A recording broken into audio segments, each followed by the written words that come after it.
In a busy city, inside a large shopping mall, a kind-hearted and gentle girl was walking quickly when suddenly she bumped into a rich and arrogant woman. The woman shouted angrily, "Are you blind? Do you even know how expensive these shoes are?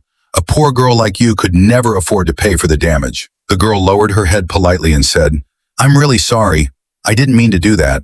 A kind and fair-minded woman who was standing nearby saw everything. She stepped forward and said, "It was just an accident. That doesn't mean you should insult her. You should accept her apology." The arrogant woman replied angrily, "Who are you to interfere in my matter?"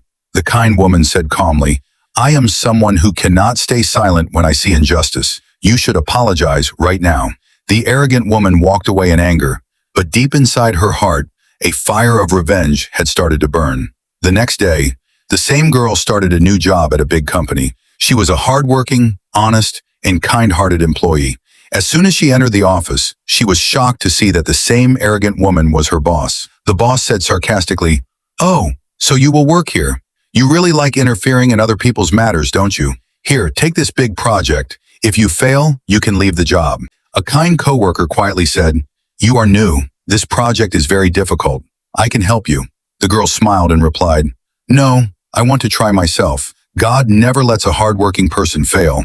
A few days later, it was the day of the meeting. The boss said angrily, "Who made this project? Do you even know how important this is?" But suddenly the company owner said, "This project is excellent. The client loved it. We are about to sign a huge deal because of this work. Everyone, give a round of applause to this hardworking girl."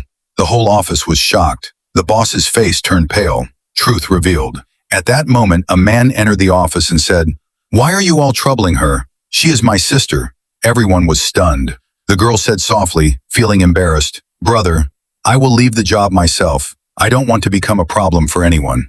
As she was about to leave, the company owner smiled and said, "This was all a test. We wanted to see whether you stay patient in difficult times or not. You are truly a kind and strong person." The boss realized her mistake and lowered her head in shame. Lesson: in this world, arrogant people always try to humiliate others, but the one who chooses patience, hard work, and kindness is the one who achieves true success in the end. Remember, evil may win for a short time, but goodness always wins in the end.